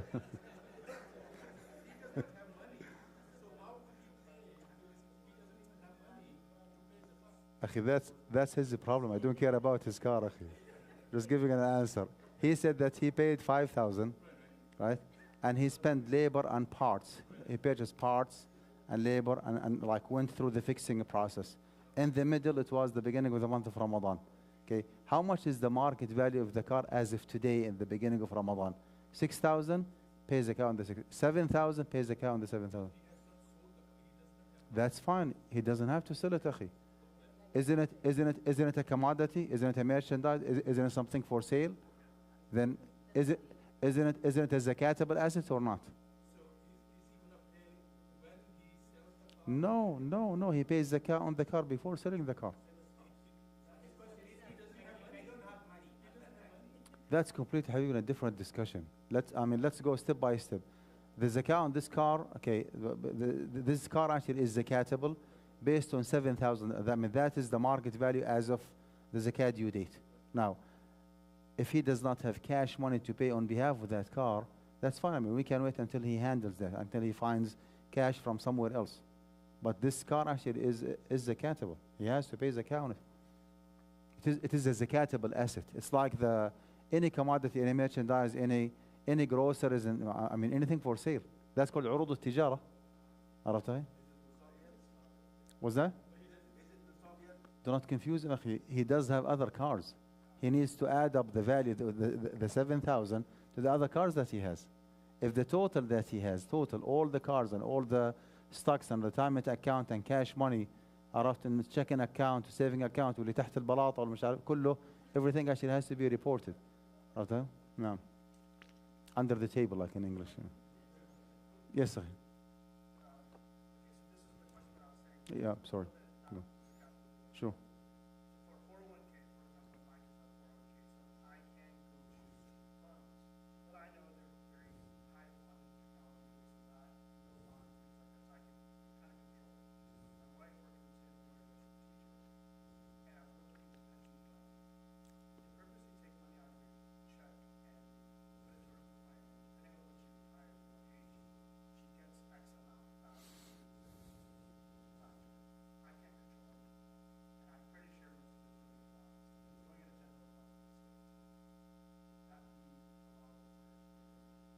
Can she roll over her 401k to otherwise? So that's a pension. This is not a 401k.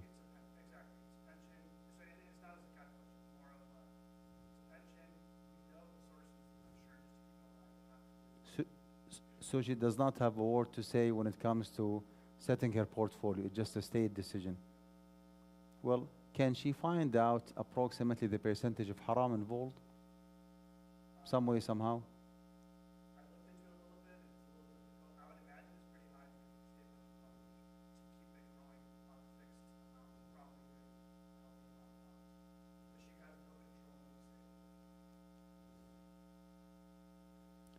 If she can find out the approximate percentage of haram involved, she is highly, highly recommended to dispose the growth or the dividend that's coming from that percentage. Let's say just for discussion purposes. She found out that she has 70% halal, 30% haram in that investment, in that pension plan. And in 2025, she made $10,000 dividend. Then 3,000 are to be disposed, and 7,000 actually are halal.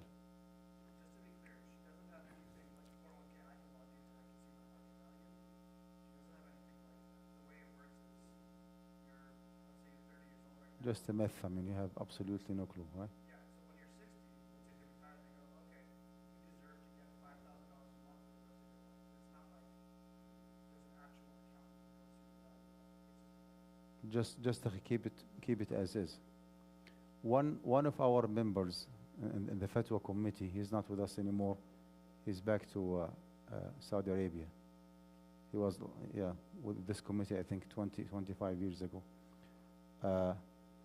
He has a different opinion. He said, listen, that pension plan or 401k or whatever is a part of the compensation that you deserve as an employee.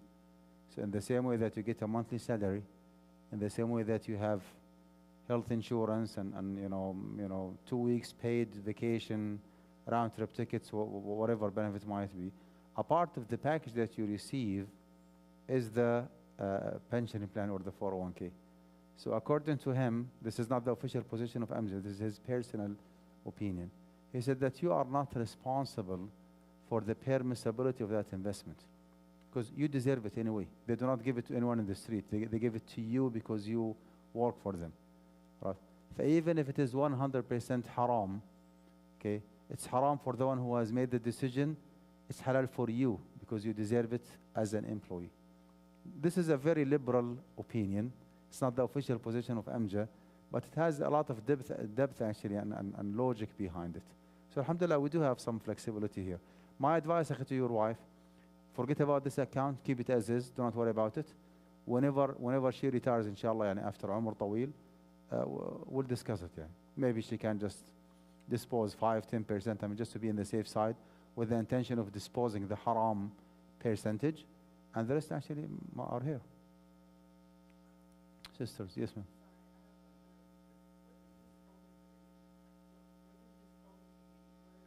Dispose it, you get rid of that money, you do not spend it on yourself and or your dependents. You can put it in the masjid. You can give it to needy individuals. You can donate it to guidance college, you see. But do not spend it on yourself and or your dependents. No. No, you will be inshallah rewarded, not for giving a sadaqah, no. You will be rewarded because of ahsanti, because of disposing, because actually you were able to keep that money. But out of God-fearing, you have decided not to use that money. And that's something like highly appreciated by Allah subhanahu wa ta'ala. Yes, sir. The same car again, $7,000?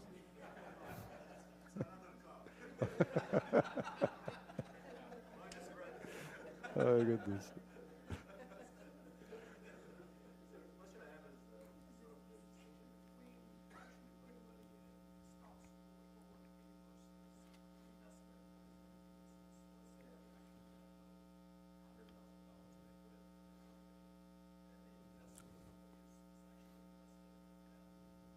Startup? Startup? Mm-hmm. Are you like a VC venture capitalist?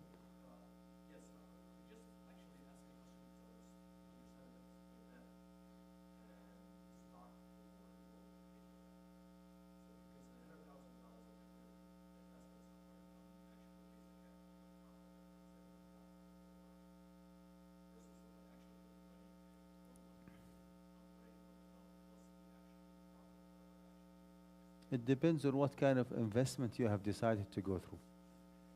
عرفت أخي؟ يعني what kind of you have $100,000 cash. You put it in a business. Okay.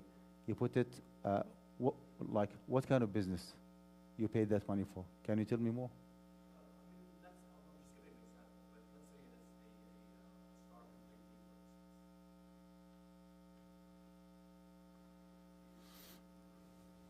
When it comes, Habibna, to startups, actually, whatever you have paid, okay, is counted 100%. And so when you invest in a startup, you do so with the anticipation, with the expectation, right, that this company will not be a startup anymore. After a few years, its market value will go up. They call it, it has a term, I forgot it. Anyway, whatever akhi, you have paid is an investment, right? Now it depends on the nature of that startup company. If they already like purchased items and commodities to sell, then you have to pay zakat because this is like urud tijara. If they have invested that money in the infrastructure of the company, non-zakatable assets, then you don't have to pay zakat. So again, it depends on the way that they have spent that money. If you give me more details, I can give you like more specific answer.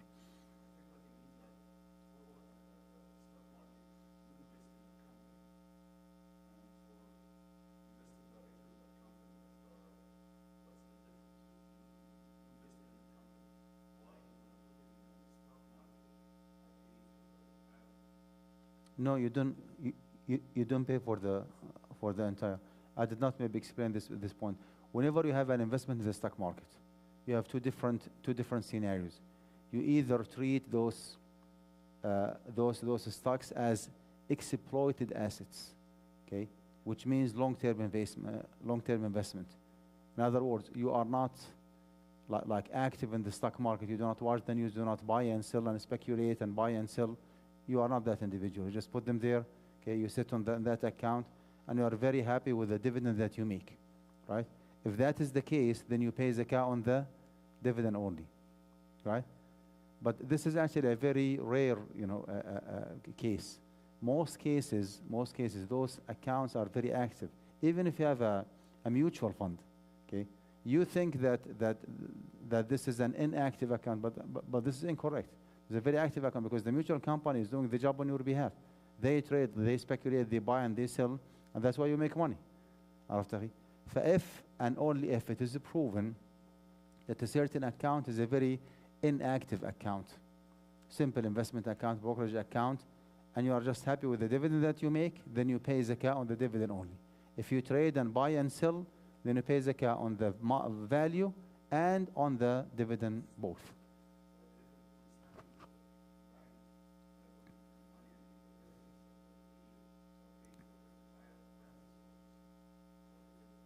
It depends on what kind of account you have and whether or not that account is a Sharia compliant one. Okay? If it is a saving account, then it's not halal. If it is a saving account in an Islamic bank and you have a fatwa that you trust, then that could be interpreted as mudaraba. So I need to learn more about what kind of investment they do.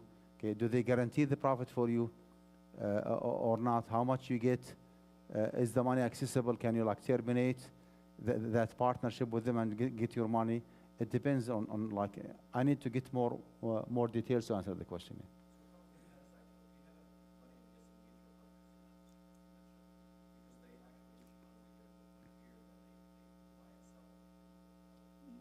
You pay zakah on the market value of what you have in that account, the net amount. Net amount.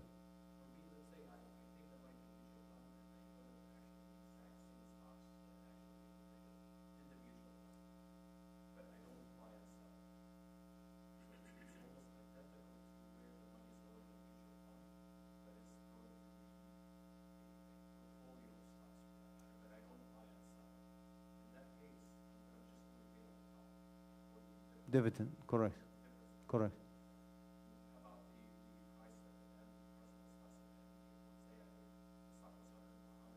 Dividend only, only dividend. Hmm. Think about it.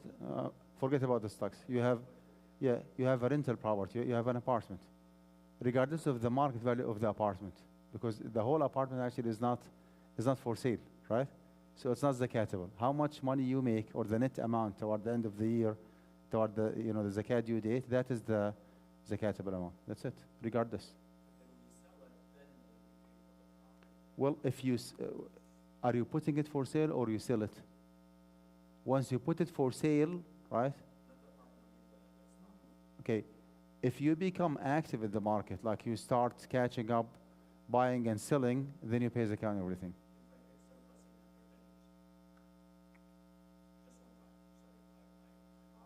You keep the money for one complete year and then you pay zakat.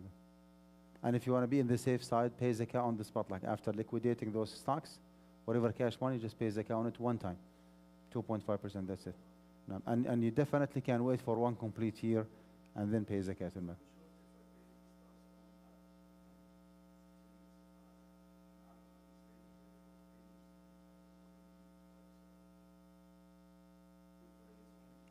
That's correct. Because the stocks actually are not urud tijara, they are not for sale. Yeah. Yes, sir. Yes, sir. What's that? طيب, can we listen to the question, please?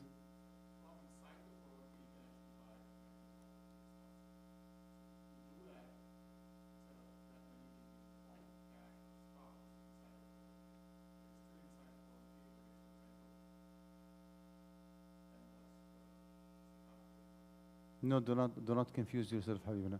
401k is an employer-based investment. It's a very restricted kind of investment. You are not supposed to touch your 401k. I mean, this is a kind of investment that you're supposed to wait until the age of retirement, so to grow and to mature and to have more money.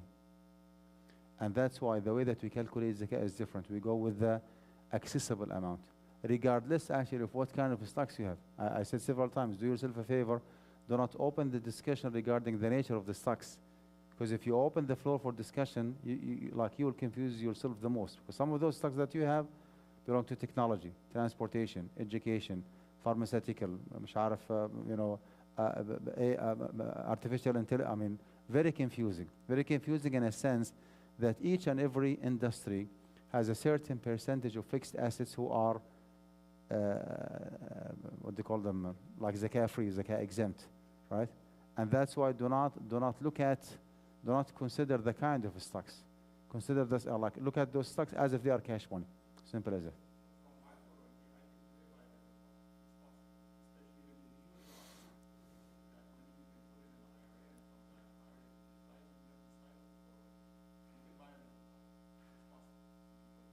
IRA, self-directed investment. Self-directed investment.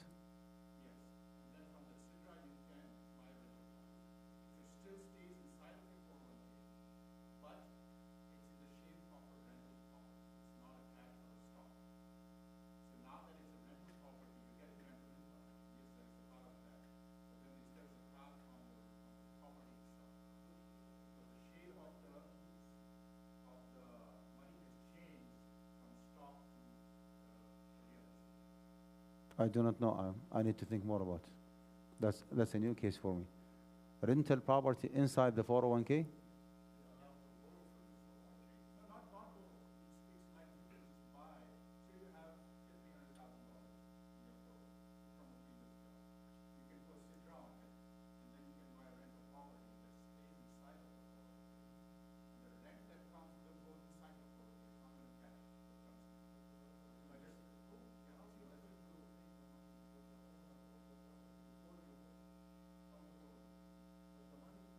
طيب. I do not have an answer. Questions here? Questions here? تفضل أخي.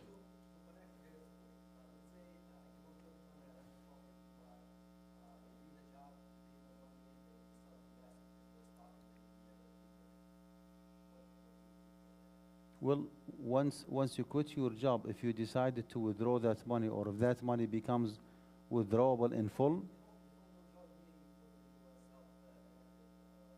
but usually akhi, they do not give you 100% self-directed. They give you only certain percentage. Am I correct?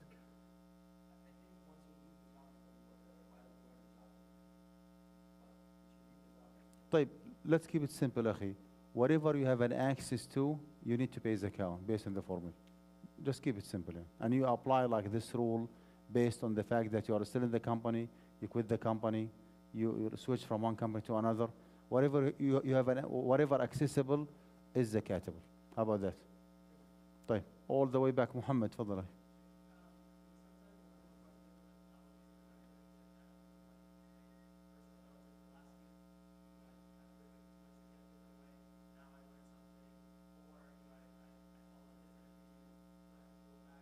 No, no, you don't need, you do not need to backdate the fatwa.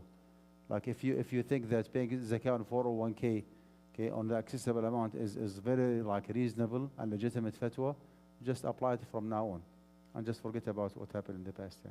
Yes, أخي, تفضل.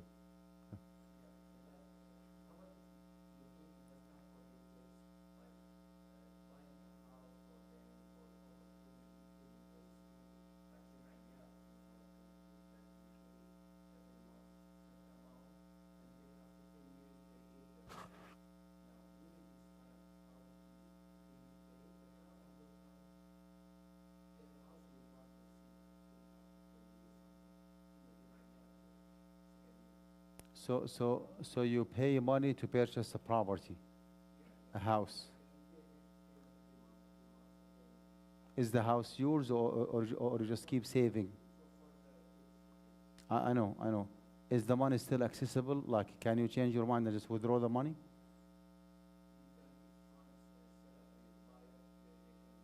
Can you change your mind and withdraw the whole money?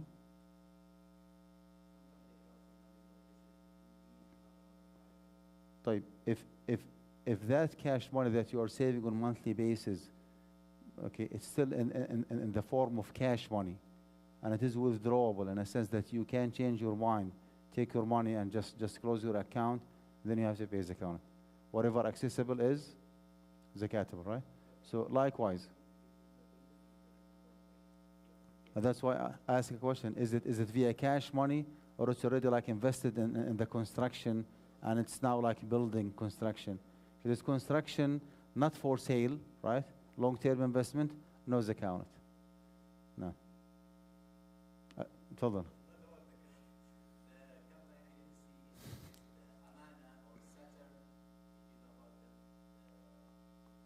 Azad fund is better. Zaki Financial is better. Azad actually is a good option for you, and I speak on their behalf because I'm their Sharia consultant, so I do have an access to their data. I know what kind of investment they are Sharia compliant. When it comes to Amana fund, I mean, it's not as authentic as others. Yeah. Just to keep it simple. نعم تفضل.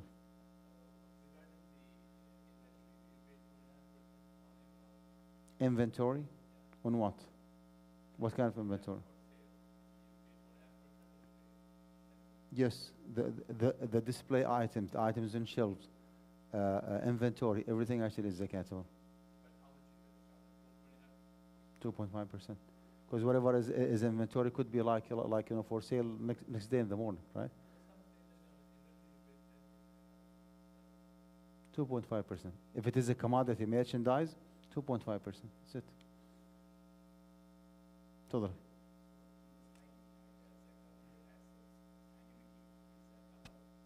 No.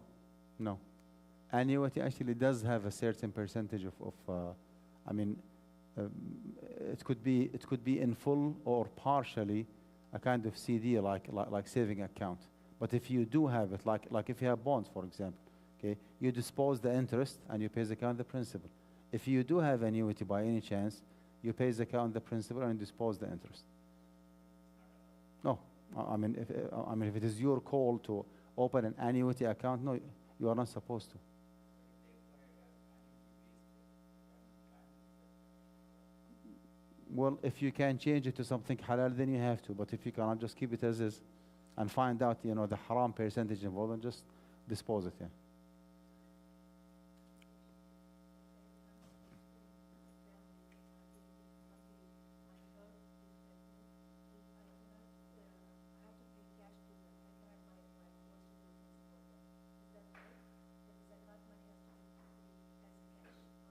No, no, no. You can pay in cash, in kind.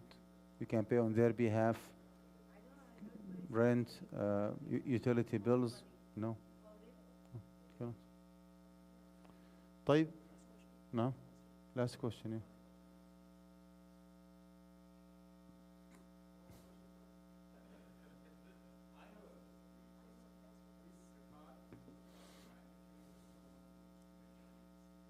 Yes. Because actually it is a financial ibadah, not a physical one. So his legal guardian is supposed to pay zakah on his behalf. Please remember, guidance, courage in your zakah and your donation.